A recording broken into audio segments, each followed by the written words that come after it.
Hello, my name is Stacy and welcome back to Reads of an Apple. We are here to wrap up June 2022 reading. I did not as good as I was expecting the second half of June, but I did end up reading a very long book, over 600 pages, and somehow crammed it into 2 nights. But let's go over my stats and then we'll chat about the books that I haven't already before. So let's get into it. Okay, so I only read 15 books in the month of June, but it was a total of 4,350 pages. So that's kind of my new normal. Last year and the last couple of years, I was more in the 20 books a month range, but this year I've been more in the 13 to 17 range.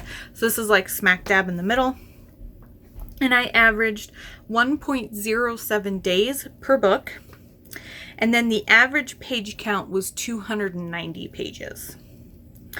For my page breakdowns, I read 1 book that was between 1 and 99 pages, 4 books in the hundreds, 2 books in the 200s, 7 books in the 300s, and 1 book in the 600s. Alrighty, then 4 of the books I picked up were for clubs, readathons, or read-alongs. 4 of the books I read had diversity of some kind. I read 2 new authors, 0 rereads. I did not reread anything. And then the rest of my stats here are going to be kind of split, that you'll see fairly even. So I read 8 books that I already owned in paperback, and then 6 books I added to my wish list. And the 8 books that I already owned, I read in paperback, and then the other 7 I read in ebook format. And 6 of those I added to my wish list, like I said. So a lot of good books this month. I read 7 books that were traditionally published and 8 books that were indie published, so just a little bit more indie. And then the decades I read in, 1 that was published in the 2000s, 5 in the 2010s, and 9 in the 2020s. My average rating was 4.60, and I read 8 5 stars, 2 4.5 stars, and 5 4 stars. And then last but not least is the genres. So I read 5 contemporary romances, 5 fantasies, 3 historical, 1 paranormal, and 1 sci-fi romance. And then for my contemporary, I do a sub-genre breakdown as well. And I read 1 that just was normal contemporary, 2 rom-coms, 1 sports, and 1 holiday contemporary. And that is it for stats, which is a lot of numbers I just said at you very, very quickly, but not too much this month. But let's chat about the books that I read. We will go over the books that I read. However, the first 9 books that I read were previously mentioned in my mid-month wrap-up. I will link it up above in the cards. So let's talk about the remaining 6 books. So I had a little bit of free time, and I had not touched my TBRs once we hit the 3 books that I picked for my TBR prompts. So I decided to pick those up, and the first one I picked was Rookie Move, I Spun on a Spinner Reel. This is the one that won. This was for the prompt, continue a series you've started, and Brooklyn Bruisers was a newer series to me, but I added it to my list because a lot of them were older series that I pulled prompts for. But this one won the first time I drew it, and so I had read book 2. So I went back to read book 1, and I gave this one 4 stars. I enjoyed it. There were some issues I had with it, and it was Leo and I can't remember the heroine's name, but she works for the Brooklyn Bruisers, and she is the interim head of PR, and her father was just named as the head coach, and he was he's been teaching high school and college forever, and he just got hired to the NHL. And then we have her love partner. My God. The hero of the book is Leo, and he has just been traded to the Brooklyn Bruisers. Now, Leo and he calls her Gigi, or something very similar. They dated throughout high school. They were very, very close. It was the real deal for them. And when she was a senior in high school, she went on a tennis camp trip thing in Florida, and they're in Brooklyn, obviously, and she was raped. And when she came back home, obviously their relationship was different. She definitely needed to work through things, and it was hard. What I liked about this book is that it didn't just focus on her, but what that did to emotionally and psychologically to Leo as well, because he still loved her and he wanted to be there for her, and he was there for her every day, and he was willing to just hold her or give her whatever she wanted. But he also felt so off to himself and wondering, is he touching her too much? Does she not want to be touched? Second guessing going in for a kiss, even just on the cheek. And when eventually a couple months later he was wanting to feel more amorous with her, and they just not feeling comfortable to even broach that subject with her because she wasn't quite in a good place yet at that time. And it was very heartbreaking. And there is a scene where she is sparring. She now does like Taekwondo or some sort of martial art. And she is sparring with the captain of the team. And Leo's like at the other end of a hallway, and he sees her standing there. And then all of a sudden he sees like his captain just like grab her and like throw her to the ground. And his instinct is like he needs to protect her because he wasn't there when this happened. This is like 10 years-ish later. And that kind of really brings up where she realizes not only the effect it had on Leo, but the effect it had on her father.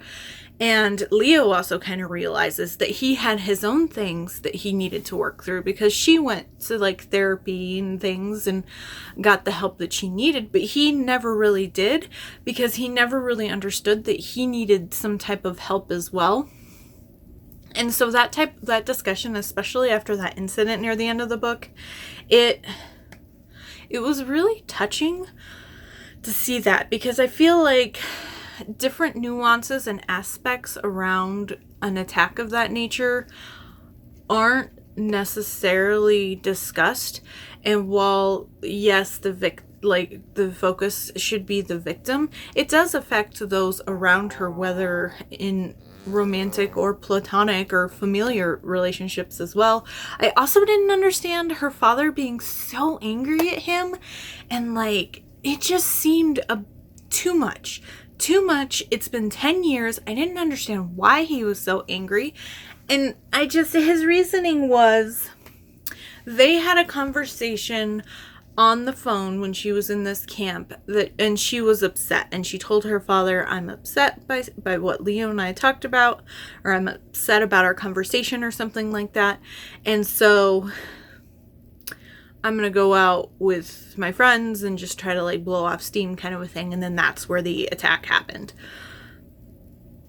But her father misinterprets this, and, in his own dealings with the situation, as they got into a fight, and he blamed Leo, because maybe if Leo didn't cause the fight, then she wouldn't have gone out and it wouldn't have happened, kind of thing.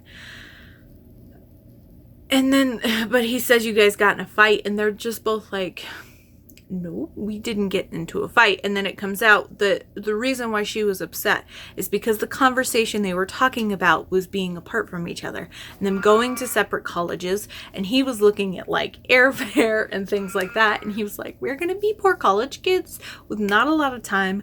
We, first of all, can't afford to be flying to each other every weekend, every other weekend, whatever it is, to hang out. And even then, we're not going to get much time. And so they were just struggling on how they were going to move forward with their relationship and come to an agreement between them. And so it was more just like talking about these things without like fully addressing them yet, but just like he was thinking about this and looking up just generic costs of what a flight might be, kind of a thing. So it was an upsetting conversation, but they didn't get in a fight. And had her father just talk to her. But I loved that when her father says that, she's just like, you sent me to therapy because you wanted to help me get through my head that it was not my fault. So why would you think it's his fault when you sent me to therapy for a similar thing? And so it was good. I didn't have as much issues with the hockey stuff in this one. I mean, there was a couple things that were said by other characters where I was just like, I don't know, that doesn't sound right. But I let it go. It was just fun. It was good. And he's technically a rookie because he's coming up from the farm team, because he was playing on the farm team from where he got traded from. And it was just super cute to go back to the first book, and then I'm excited to move forward in this series. And that was a long time on one book. So I'm going to try not to spend as much time on the rest of these books. But the next book I picked up was my next TBR prompt, and this was for a new to me author. And the author that I chose was Sara L. Hudson, I think. Yeah, Sara L. Hudson. So I picked up the first book in her space series, which is Space Junk Houston, We Have a Problem. And I gave this 4.5 stars. I love this. I read this in one night, I think. I guess I couldn't finish it all in one night, but I read it in 2 sittings. I really, really enjoyed it. It wasn't quite perfect, but from what I can tell, I think this might be her debut book. But I loved it. Our heroine is a flight engineer, head engineer, flight specialist. How quickly I forget. But she's basically one of the flight people in Command Central at NASA. And she, think Sheldon Cooper from Big Bang. She graduated high school very, very early. She went to college very, very early. She has 2 doctorates and she's in her mid-20s. She is very smart. And so her social skills aren't as developed as a normal person. And she, on top of being shy because of, she was kind of bullied and made fun of because she was so young. And then she had some issues with a guy in college as well. But I really, really liked this. This meet cute was super fun. So the hero, he is at a bar, and one of her best friends is an astronaut that's currently on the space station, and she basically is blackmailing her by like a cubicle or a station person who's her coworker. She basically is like, you need to start Operation Social Life or I'm going to tell him you like him. And she's just like, please don't do that. I don't like him. And so she goes out to a bar. She just drinks Coke, straight Coca-Cola. And she befriends the waitress, and the entire time she's thinking like, I'm so lame. I go out to a bar and I make friends with the waitress. Like, she's probably just being nice to me so she gets a good tip in her head. But it was just so cute. And she's watching, and there is a party there for a girl turning 21. Her name is Rose. And there is a gentleman there who was older, And he's just kind of watching, keeping an eye on the girls. And she is very drawn to him. And what ends up happening is that is Rose's older brother, and he is our hero. And him and Rose and their older brother are all the inheritors of their family's oil money, and they're pretty much the wealthiest oil barons in Houston or in Texas or something like that. So they're a part of the higher social standings. But he had a lot of issues with those people and that lifestyle. So he basically cut himself off from them. And he now owns his own repair shop for automobiles. And he rebuilds like a lot of classic cars and things like that. So what ends up happening is he leaves early, and his sister says, yeah, her and her friends are going to head back to her apartment that's in the center of town. And then her friends end up ditching her, and she's in the bathroom throwing up. And our heroine, I cannot remember her name. I'm so bad at this. Hold on. I'm going to look it up. Her name's Jackie. His name is Flynn. But I remember his sister Rose. I don't know why. And her friend, the waitress, is Trish. But we have... So Jackie offers to take Rose home. And Rose, in her drunken stupor, gives her her brother's house address. So she takes Rose home, and then he shows up, and he's basically demeaning them both, says some things, because when he sees Jackie, he thinks that she's the type of friends that his sister has, that he used to hang out with, the socialite, no responsibilities, throw their money away kind of girl, and basically berates her and sends her on her way. And then the next day, Rose had overheard, even though she was drunk off her butt, that Trish and Jackie were planning to hang out, and Trish was going to help Jackie buy cowboy boots because she wanted to buy cowboy boots. And Rose shows up, she rear ends, or she somehow accidentally dents Jackie's car with her car, and it's like, oh no, I'll give you this card to a repair shop, I'll pay for the damages, they'll treat you right, just let them know I sent you. And it's her brother's shop. So there's a little bit of misunderstanding and hidden identity almost, because he thinks she's like some socialite person, and she's just like so pragmatic and logical and doesn't quite know how to act a lot in social situations.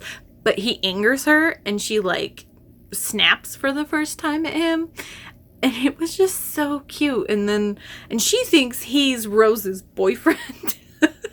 So she's just like, oh, and I don't know. And then he offers to give her a ride to work because there's an emergency, and she was just gonna walk like 3 miles anyway. And I loved it. I really loved it. Talking about it now, I feel like I should give it 5 stars and not 4.5, but I did. There was a little bit there. His and his sister and brother's parents passed away because his father was like a race car driver, or liked to race cars.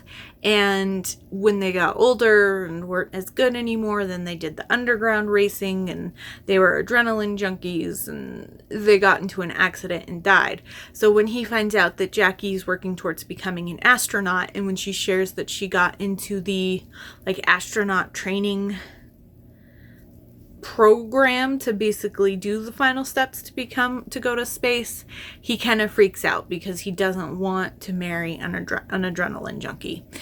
But the way that he grovels is so cute. In the epilogue, it's so not a typical epilogue, but it just made my heart feel so warm and fuzzy, and it was just perfectly Flynn and Jackie. And I cannot wait to read the rest of the series. A new favorite author of mine. I love the like geeky, nerdy science situations. I cannot wait to read more of these space series. That is for sure. Okay. Then I read the final book for my TBR prompts, and the final prompt I had that I chose for was a backlist author. So picked an author that I've been working on their backlist for, and I chose Grace Draven for June. So I picked up Master of Crows. This is book 1 in her Master of Crows series. The only other books in this series are like novellas and short stories. So I definitely do want to pick those up now that I've read this. I'm going to give this 4 stars. I really enjoyed it.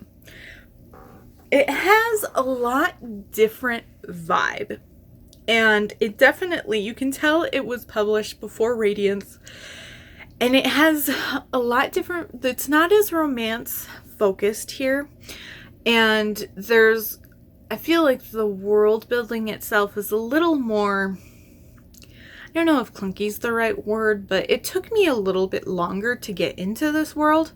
And I chose this one over some of the other books I have left on her because I had heard somewhere it associates with the same, like it's set in the same world as the Wraith King series, which is Radiance and Eidolon and Ipos King and all those. But I couldn't tell this was in the same world, so I don't know if I just missed some of those nuances. But Radiance and the Wraith Kings has mostly been set in like in other fantasy books, like the Fae realm or the Fae portion of the world in a different like continent. And this was mostly in the human area, so that could be why none of these things really sounded super familiar to me. But I still enjoyed it. I loved just the fantasy aspects and the world building, and I was left with some questions. I still don't understand what exactly Master of Crows means. If it's a special kind of magic, or if he's called the Master of Crows because he inherited the title from the person that he lived with, and crows are attracted to his property, is kind of what I extrapolated, but I'm not 100% sure because he doesn't like have like magic affinity that I saw for crows. It's not like he can talk to the crows or something like that. So I don't know. I don't know exactly what Master of Crows is, but I enjoyed it. So what this is Selhara is the Master of Crows, and he has found out that he is the avatar for the god Corruption, and Corruption is planning on coming back to the planet and destroying everything in this world. And he's basically eating away at his will, and just constantly trying to convince him to allow him to inhabit his body and take over as his avatar. And he asks for help from like the magic guild people, and they send Martise, and she is a slave to one of the upper guys in this mage order, and she has a gift, but it hasn't shown itself yet. And it's his romance with her while also using her. I think she has like an eidetic memory or something like that, and she can translate a lot of ancient languages. So that's why they send her to him, is because not only are they hoping he can trigger her gift, but she can also spy on him, and she can also read all these old texts to help find out how corruption was defeated in the past and help do it today. And I loved, so like I said, it took me a little bit to get into it. It just wasn't quite as grabbing as a lot of other books that I've read by Grace Draven, but I really loved it. 4 stars. I'm glad I read it. I'm intrigued to pick up some of the novellas. I feel like Grace Draven does the novellas really, really well. So I'm intrigued to see how she expands this universe, and maybe in those novellas and short stories is how it connects to the Wraith Kings. But eventually I will get there. Like I said, she's one of the authors that I am working on getting through her backlist, and I'm glad I finally got Master of Crows off that list. 4 stars. And that was it for my 3 TBR prompts. So I got all of those taken care of. And then I picked up the Smart Women Read Romance book for the exclusive Patreon review for June. The prompt was Alien, and the book was Overlord. This is the first book in Anna Hackett's Galactic King series. I have read Anna Hackett before. I love her Aeon Warrior series, and I've read the first couple of her Galactic Gladiators. I don't know, her Gladiator series. And I enjoyed it. It just didn't quite grab me as much as her Aeon Warriors did. But I enjoyed this one. This was 4 stars. It was fairly low angst. It was fairly insta-love, quick moving. And I enjoyed my time. It was fun. It was easy. I recommend Anna Hackett to people because I think she is a perfect author to start with if you want to try alien romance without going like too alien. Most of her alien species are still fairly humanoid and have a lot of human tendencies and culture, or like cultures that are very easy to understand, and you can see how it can just like one drop can slightly change a culture that we have on Earth to make it slightly different, but still familiar enough. So 4 stars. For me, the biggest issue was I just felt like everything wasn't pushed as far as it could go. The romance wasn't as romantic as it could have been. I didn't really feel the connection 100% between them. I wish that there was a little more, I don't know, she delved more into the culture of this planet. I wish that she, delved a little bit more into, because there was like a solar flare that happened in this portion of the universe, and each planet basically had something different happen to it. And on this one, Rain is the Overlord, and what happens is the like electromagnetic force on this planet is amplified, and so now they can use it as energy. It feels kind of like a super power type of thing because it's fairly innate in anyone. And when our heroine lands here, she is testing a wormhole device, and it's her and her like science person Poppy. They're the 2 on this ship, and they're doing a test flight. They're hoping to just pop to Saturn, and this is where it loosely connects with the Gladiator series, because the Gladiator series starts with a space station outside of Saturn being attacked, and it was horrendous. I hated that scene. It was terrifying, very similar to that opening scene in Ice Planet Barbarians in the first book. It's just terrifying beginning. But what happens is all of those people in the space station, they're stolen by aliens and then taken away. And then those aliens sell them to a gladiator planet, and that's where they fall in love and find their people.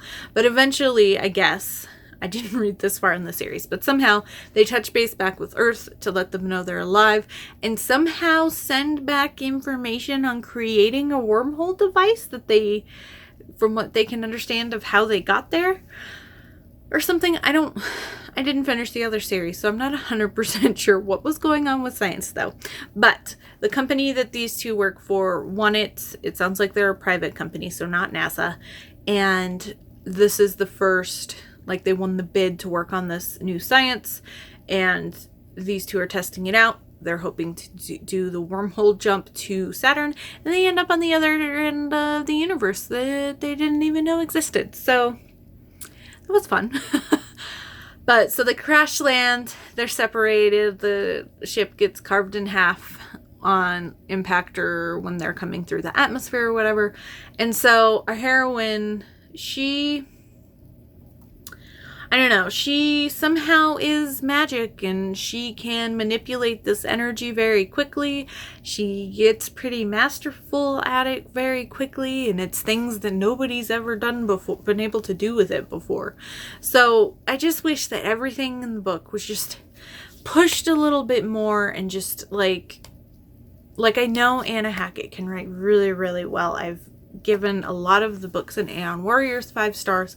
This one just felt like it kept not going quite as far as it could, and I just wanted a little bit more. But overall, after reading it, despite those little nitpicks I had here and there, I still enjoyed my time. It was very light, very easy, very quick read, and 4 stars. Okay, 2 more books. I feel like this one is as long as the other one, and I have less books to talk about.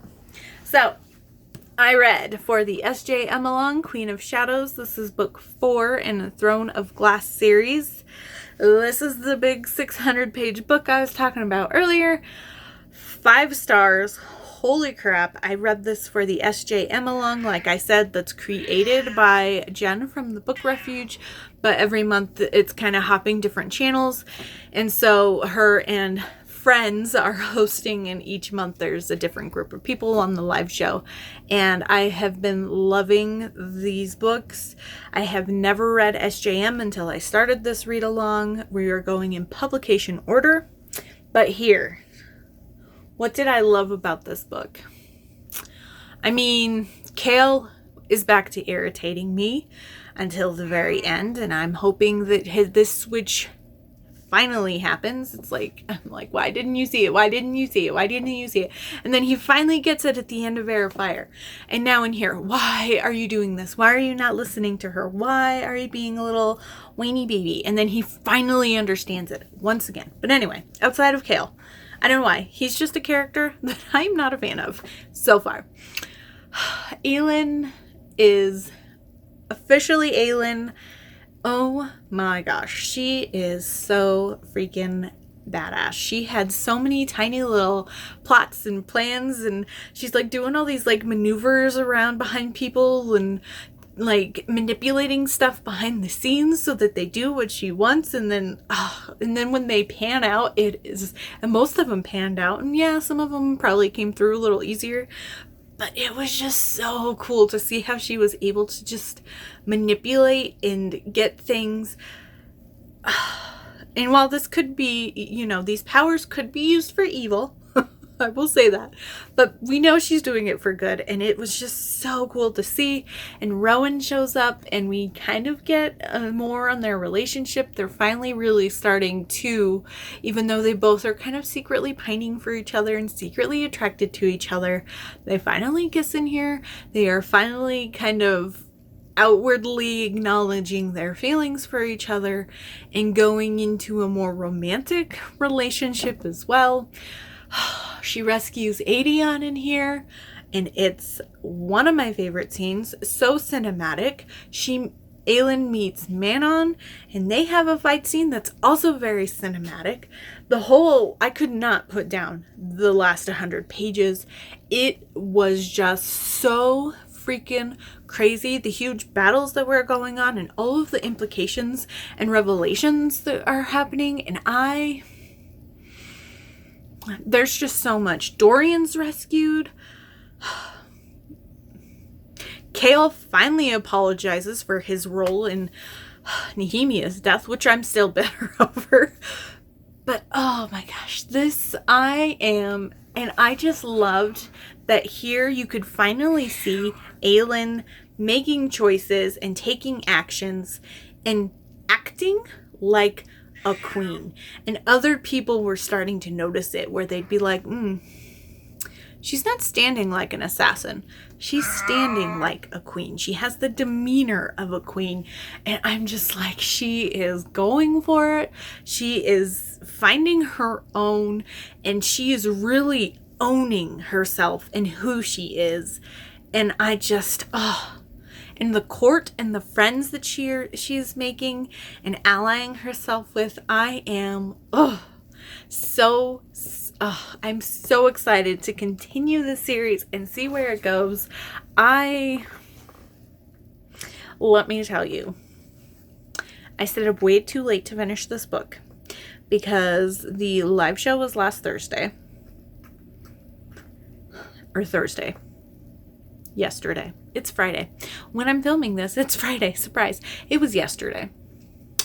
And I stayed up till 3 o'clock in the morning because Wednesday night when I got home from work, I had only read the first 150 pages. But I I had to finish it. I wanted to finish it because I didn't want to be spoiled. And once I got to a certain point, I could not put it down. I was tired. My eyes wanted to close, but I literally could not stop reading. I just couldn't. It just grips me and sucks me in, and I cannot. And it's like I get to the end of a chapter and I'd look, a few chapters left. Oh, okay, fine. I just got to see what happens next. I just got to know what happens next. And it's like almost every other chapter ends like that for me. And I'm just like, oh my God. But yeah, 5 stars. I love this. I love so much that's building and growing and how things are changing. Is it perfect? No. Are there things where I'm still just like grumbly about? Yes. But I love this series. I love this series. And I cannot wait to read more of SJM. So yeah, 5 stars. Then, the last book I read this month was The Assassin and the Desert. This is the 0.3 novella in Throne of Glass. Technically, this was a part of the readathon, or the read-along, but it was paired with Heir of Fire a couple months ago, and I just didn't get around to it. There was a novella that was paired with Queen of Shadows, but I did not get to that one yet either. So I read this one last night because I had some time last night and I didn't want to start a big book or a full-size novel because I knew I wouldn't have very much reading time. So at least wanted to finish something to get it on my June stats. So I picked up this. I gave this 5 stars. We see Aelin in the Red Desert. This is after the aftermath of the first novella where she freed 200 slaves at the King of the Pirates area, Pirate Island, whatever it is. And then the second novella was when she met that girl that she helped to get to the healer place while she was traveling to the Red Desert. And so now she's at the Red Desert. She is sent here by Arobin after he beat her senseless to train with these silent assassins for a month. And I gave this novella 5 stars. I loved it. It was so fun. I loved seeing her mind shift. Her mind kind of shifts a little bit in how to train, in how, acolyte and master and trainers and trainees and how everybody would treat each other to get the best out of someone and to actually help someone become the best at the skills they're trying to learn. And we kind of see, like, it's been hinted at that there's been things that she hasn't agreed with Arobin's doing in the first couple prequel novellas.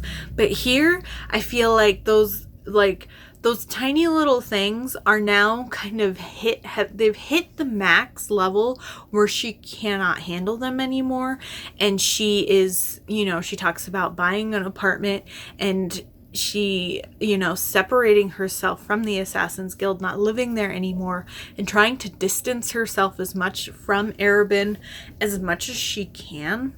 And, you can kind of see the shift that she is over him and his crap.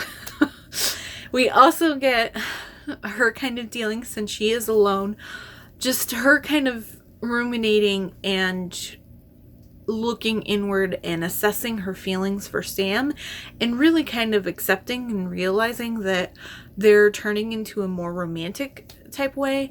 And I know that he dies, and it's gonna be sad when we get to that novella, but it's just so sweet too to see her like really fall for someone for the first time, and then to know how that helps shape her in the like full-length Throne of Glass novels. And what's interesting is in Queen of Shadows we do get some talk about Sam, and in the beginning of this book, when she's at her apartment, she wears his old boxers and shirts instead of like nightgowns and stuff, and she wears them as like lounge clothes.